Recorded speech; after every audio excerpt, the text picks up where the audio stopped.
Welcome to another day life of me. My name is Mac and we are going to go over my Q2 curriculum.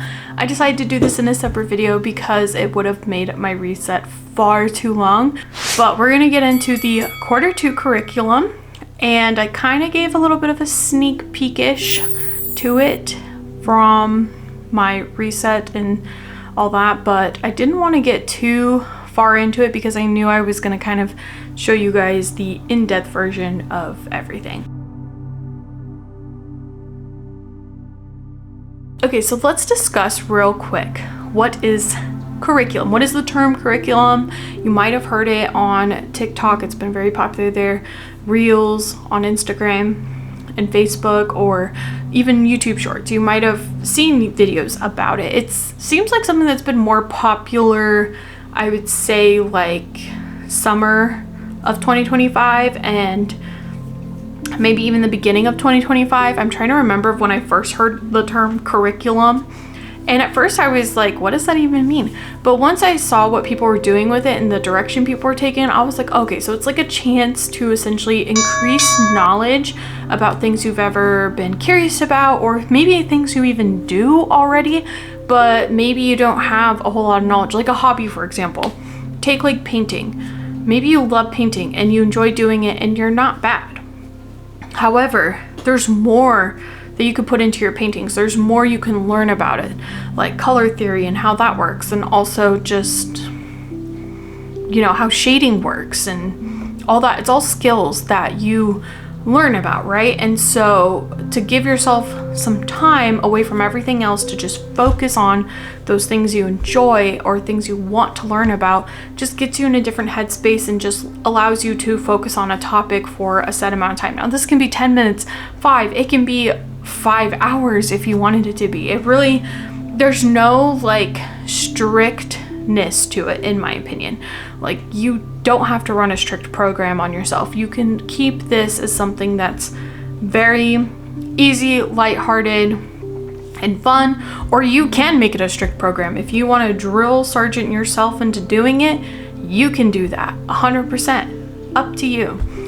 But I think the whole idea of it is to just give you some sort of outlet, get you away from your phone, get you away from technology. I mean, as much as possible. If it's your only means of researching, do you, boo? But it's supposed to kind of replace doom scrolling, essentially. It's supposed to work your brain, because I've noticed, especially after stopping school and all that, like not stopping, but you know, finishing school, I've noticed that my brain has had a harder time at like remembering things and being used. It's like, wait, you want to put me to work? But I've been doom scrolling for the last 2 years, you know, as a fun pastime. So it's a way to just kind of get everything fired up and just going, you know, all those little connections and neurons and stuff in your brain. And so I highly recommend trying it out. Do not go as crazy as me with 6 classes, okay? It's a little excessive, but I really wanted to push myself a little bit for this curriculum, because my first one was such a dunce. It was useless. I don't even know why I did it, but this one I'm trying to hopefully make a little bit more difficult in a way, but also manageable to some degree. And it's also all things that I'm already going to be doing anyways, but it just puts it on pen and paper for me, so I can, well, in this case, Notion, so that I can just compartmentalize all of it and just make sure all of that is in one place. And so if I'm ever like, what did I want to research or look into? Oh yeah, let me go to my curriculum and look, there it is. So that's kind of the idea of a curriculum. You can, like I said, it's all up to the individual. You can make it as easy as you want, as hard as you want. It's really up to you. If it ends up being too hard, I would say don't be hard on yourself first and foremost, but just, you know, be like, okay, I'll just move a course to next term. And you can make your terms whatever you want. Some people have monthly curriculums, weekly. I'm doing by essentially quarter, because that's kind of how it's like in actual school, except for they're more like, you know, 4 or 5 months. But still, I feel like 3 months is plenty of time to kind of like figure things out, right? So anyways, that's what a curriculum is, in case you were wondering. And it can be used in so many different ways. Never like follow anyone by the script, you know, just do what works best for you. And that's the whole idea of it. Now, how do you start a curriculum? Usually it starts with just like an idea, something you're curious about, something you want to learn more about, something you want to look into maybe. That's where it starts. And then you kind of go from there. So like for me, I'm like, oh, I already know I'm going to be working on my home bakery for starting in April, right? Q2. I know that's going to be a huge thing in my life every weekend. Well, every Saturday. So I need to make sure I put all the information down that I'm going to need to figure out beforehand and work on that before the actual season starts. And then during the season, I can kind of see how things are going, see how it's working, see what needs to change, and I can kind of write down all that. So if I ever had to look back on it, I could.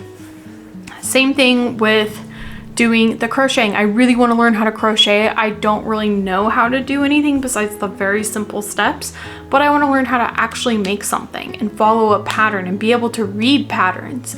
So in order to do that, I got to dedicate some time to it, and it's part of my curriculum. It's a hobby that I'm doing for my curriculum, and that will help me learn it, but also be able to do it and accomplish it. And the whole idea is just to give you a goal in mind. So objectives are really just, what is your goal? What do you want out of this course? And then the tests, you don't even have to include them, but they can be something along the lines of what you want to be able to do successfully after you're done. And then your coursework can be kind of how you get to that point, right? How you get to the point of being able to take the test and be successful, which is going to be different for every class, right? So that's kind of the whole idea of it, and that's how you can start it. And I would say if you're ever unsure about like what to add for coursework or tests or any of it, then don't worry about it. If you only have like objectives are good enough. Just start there and just only do objectives, you know?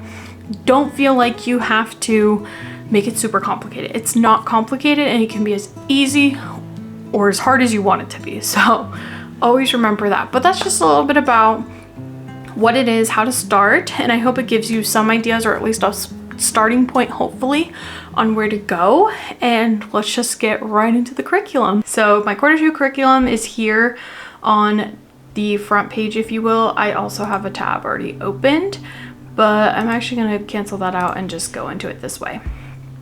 Okay, so I have a calendar on the main page, which is obviously for all the tasks I have to do. I almost said taxes because I was looking at the word tasks to do. And actually this one I did today. It is complete now. My other tasks are pretty much overdue at this point because I just can't seem to like focus on things sometimes, and I always have like big ideas, big plans of like, okay, I need to do this, this, and this, and it doesn't happen. But so that this makes sense, let me go to what the courses are. So I have an ideas page, and that's kind of where I was putting down the courses I was planning to do. I'm just going to open it real quick, and then kind of like what my objectives or what I want to get out of it. And I kind of started there, and you'll see that all of these became actual courses with like little tweaks of like the name and what they are. And I'm going to go through every single one and show you guys what I did. And then I'm also going to show you the calendar, how I set it up, and how the tasks are going to look, because I think that's also important as part of this. And by the way, I'm using Notion for all of this. In my planner, my digital planner, I do have a calendar that does have everything listed out for my personal curriculum. And it basically just has like what tasks are due and all that. And then as I complete them, I'm probably just gonna highlight them or mark them in some way so I know, okay, I did that and I'm good. And then it's really just like due dates, but these are loose due dates. I am trying to stick to them as much as possible, treating it like a real course in college or high school where, you know, it's due when it's due and you have to get it done. If you don't, then, you know, you get a low score on it. And so, but I also want this to be fun as well to some degree. Like I don't want it to be so strict. I don't want to run such a strict program with this that I just don't stick with it, you know? I want to make it fun, but also hold myself accountable, because I think that's the most important part of a curriculum and what it is. And so yeah, I'm gonna just go ahead and get right into these courses. So I have Gardening 202, which I'm calling Maintaining a Garden.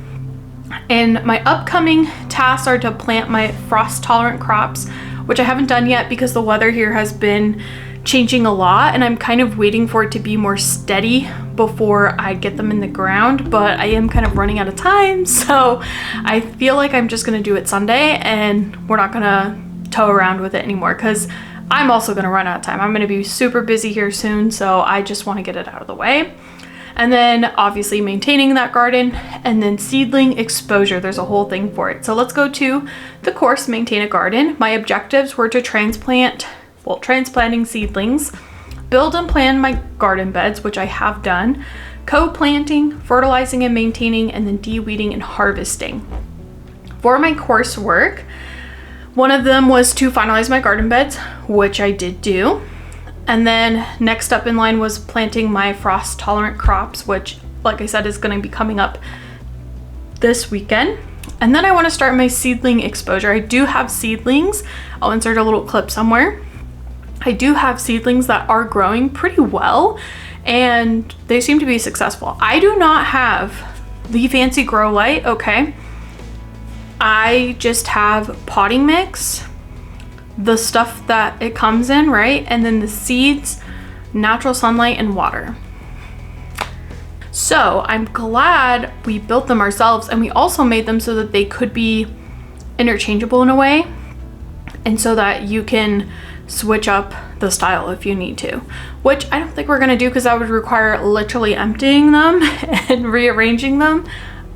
No, that was my big project outside for the year. I'll say that. I'm done. So anyways, I already did my garden beds and all that, so you guys can see them. And then my seedlings, they've been pretty strong. I mean, like I said, they probably could be better. They could be a lot taller, I'm sure, but they're just relying on my natural sunlight that comes in the window. But I mean, overall, I can't complain too much. They're in solo cups right now, which is probably what they are going to be in until they get planted into the ground, because I don't foresee them getting super huge, but they have pretty strong roots and they seem pretty happy. So in case any of you guys were wondering, it doesn't seem like you need all those doodads and tools and blah blah blah. I mean, if you want like the best seedlings, you probably could get the grow light and all that stuff, but so far from what I've seen, it's not super necessary. It's just more of like an additional optional type of thing.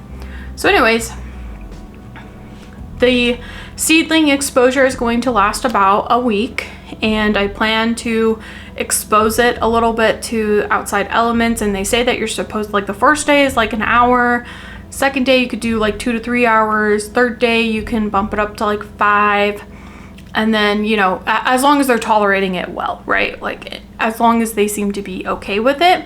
And this is exposing them to like wind and sunshine, rain perhaps, you know, those sorts of things, so that your plants, when they do get put outside, they're not totally shocked. They're not like, whoa. The other thing is that I have on my list is to plant my warm seedlings and remainder of my seeds, and that's gonna be after the last frost date, which is May 1st for the area I'm in. I'm in zone 7, by the way. I've seen like zone 7A, but I've also seen like zone 6B or something like that. I just say 7 because that seems the most accurate with the seasons I have. And then of course, maintaining my garden until harvest, and then begin harvesting crops hopefully by the end of June, at least some of them. I don't think a lot of them will be ready quite yet, because a lot of them say about 60 days or so, like 30 to 60 days. So some of them will probably be able to get, you know, harvested, but probably not all. Okay. And then for tests, okay, mind you, this is my syllabus, right? So my tests are successful harvesting by end of season, potentially June or July timeframe, which would put me into the next quarter a little bit. Strong plants with viable crop and garden beds successfully maintained throughout the season. And then obviously at the end of the season, I also, like the end of growing season, I'll say, so probably end of quarter 3, I want to make sure that they are ready to go for any winter crops and just ready for next spring. Now for my coursework due dates, or just kind of like the coursework in general. So for transplanting seedlings, I say before replanting into garden beds, get seedlings used to outside elements. So, you know, I basically kind of went over this, but basically like you start exposing them, and then ensure they are watered and sturdy before exposing them. Co-planting, finalize which plants can be planted together based on compatibility, which I did actually do that already. Ensure spacing during planting is sufficient. So in between seeds, in between plants, all that. Use sourdough leftovers from baking, diluted in water for fertilizer. So when you have sourdough starter leftovers, or like even just like the dough and things like that, you can literally dilute it in water and use it as fertilizer. I looked it up, it's fine. A large jar that I can store all of this in. And then check on weed growth, dryness, moist levels, overall plant quality daily, and every other day 2 weeks after planting. So once it's planted, check on it every single day. And then about 2 weeks after it's been planted, maybe every other day. I mean, let's be real, I'll still be checking on my garden every day though. And then by June or July, should be able to start harvesting most vegetables, and also potentially planting some more, like for the warmer crops. And then use flower harvest for markets and for decor around the house. So those are that's maintaining a garden, okay? And then I have business 103, starting a home bakery business for my syllabus. And by the way, in these sections, I don't have anything listed. That's why I'm not opening them. But for my objectives, I have taxes and deductions, figuring out how that works, business enrollment, marketing and display, and menu focus and recipes, and complete first market. Those are kind of like my main things that I want to accomplish. For coursework, I have research how taxes work for cottage bakeries, send the IRS my name change request for my business, finalize registration with Idaho, create social media pages and start posting, finalize Excel sheets, finalize setup for markets, finalize website and pre-order process, track grams, ounces for products for labels and recipes, complete my first market, and note highs and lows, and create new game plan. That's what I meant to say. Create new game plan. Another thing I wanted to note, and this will be in between here and here, is I want to take notes from other vendors during soft launches, because they're basically letting like the veterans, if you will, and this will be like 412, because I think the first, it's actually going to be 4, 6, and 412, because there's going to be 2 soft launch markets that are happening this weekend, next weekend, and I kind of want to see like what other people are doing and kind of how they're making their stand work, and then just taking notes as I see fit. And then my tests are to track sales for markets and note popular items, create a new game plan every market until selling out, engage with customers, and have steady pre-orders. So for my coursework stuff, I have research deductions, sign up for a business credit card, track all expenses, restock items, and some sort of Excel sheet. And I just need to finalize that creation. I've started it, but I need to finalize it. I need to also make sure I do business enrollment, which is really just registering with the state and just making sure that's all good, which I think I don't have to do anything else, but I want to make sure. I want to finalize my setup, also create my social media pages, start posting on them, and I need to finalize my website and a pre-order process. My menu focus and recipes are to research trends and popular recipes, track grams and ounces, create samples for people to try. So basically per flavor, I'm gonna have an extra loaf, cut it up into smaller pieces, and use that as my samples. And then of course, complete my first market, note my success and shortcomings, create updated game plan for setup, takedown, selling, update quantities of items if needed, and collaborate with other bakers or just other people at the market in general. It doesn't have to be bakers, but that's my business class, Business 103. I have English 303. I'm calling this historical genre, American Railroad Era. Don't ask me why this has been my interest, okay? Okay, I'll say it. It's because I started the Gilded Age series on HBO Max, and I just got so interested in it because it's like, you think about it, and railroads really changed America then, and they still continue to change how things are now. Like, trains aren't the main, transportation method, but they really open the door for those things, So anyways, I basically want to find a book. Preferably, I want to start with a historical fiction one and then find a historical nonfiction one. I also want to find a show, which is The Gilded Age, and I want to watch one history video about it. And basically, I have these like rough due dates, but what I kind of want to do is like create a summary of each of the things I read or watch, and then basically make one giant summary, just comparing and contrasting all of them, and just kind of like confirming some of the facts I'm seeing, and just, seeing what happens. And then I also, all my tasks are to do is to choose something and then obviously finish it. So I did choose a book already. I need to finish the series, and then I did find multiple videos on YouTube to watch, and then I also found a nonfiction book. So this one was pretty easy. Okay, next up I have beginner crocheting, and again, this is a kind of like, it's a hobby class, so it's really for fun. But my objectives are to crochet my first project, complete a blanket, complete a stuffed animal, and complete something for a friend. So I essentially want to I have like due dates for finalizing things, which are all going to be in like May and June, mostly because I have so much going on in April already. I don't need more stuff to add to my plate. And my test will be able to read crochet patterns and understand fundamentals, be able to complete linear projects, so skirts, halves, blankets, like things that are just straight across, and then understand the fundamentals of complex patterns and stitches. And yeah, so basically all my objectives are to find something to make and try and make it. Okay, my last two classes have to do more with like health, wellness, all that, but I have fundamentals of exercise. My objectives are to research a training style to lose weight, complete 1 week of 10,000 steps per day with the idea of it continuing on further, complete an online Pilates class once per week, and start attending a gym. So I have due dates for all these, which are mostly,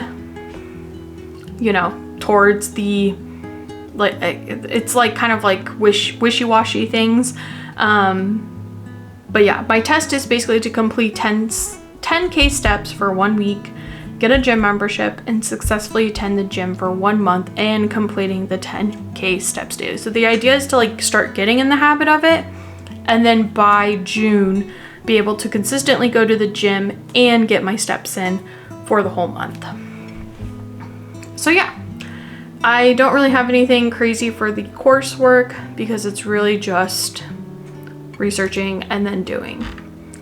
Okay, for fundamentals of a healthy diet, I have create a weekly meal plan for breakfast, lunch, snacks, and dessert for all 3 months, which so far I haven't done April's, but I'm kind of like feeling some things out. And then I also want to successfully eat 1 week of meal prep, track all the major stuff, calories, protein, carbs, fat, sugar. And then I also want to complete a caloric deficit by the end of the term, so end of June. For my due dates, I should have finished a lot of the stuff yesterday, but like, is that gonna happen? Probably not. But I do want to look into at least the rest of this term, what I'm going to do as far as like food options and all that. Like, I have a general idea, I just haven't really implemented it. So obviously my test will be lifestyle change that will keep weight off and keep my body nourished, new recipes and flavor combinations to try, and other recipes, and journal every week results and changes from diet so I can kind of keep track. So those are my courses, and I just, I have a fairly basic setup. Let me go through the calendar real quick just so you guys can kind of see what I have going on here. But I basically listed out all the due dates essentially, and each due date has, let me just kind of open it up to show you. So each due date has the icon with it, what class it's for, the date, and then the due date. So the date of starting it, right, and then the date that it's due, which most of these are going to be the same exact day. And then I have a status thing where I can say complete, in progress, overdue, or upcoming. I have a feeling a lot of the bakery stuff is going to be overdue. I mean, technically right now it is, so I think I'm gonna mark it as such. But yeah, I'm trying, this is like part of me trying to hold myself accountable. I feel like it works because then I can just make sure that I'm dotting my T's, crossing my I's, all that good stuff, and just that, you know, things are going well so far. But yeah, that's all I have for this video. I hope you guys enjoyed, and I hope it gave you some inspiration, maybe some ideas, or a way to track it too, because some people do it in a notebook or a journal, some people do it in a planner, some people just have it in their head. I feel like Notion's a great place for me to dump all this on, and like I said, the idea is to hold myself more accountable to actually doing it instead of just thinking of, oh, that'd be a great idea to do. No, I want to actually do it and feel better. But that's all I have, and I hope you guys enjoyed. As always, please like, comment, subscribe, and I'll see you in my next video. Bye!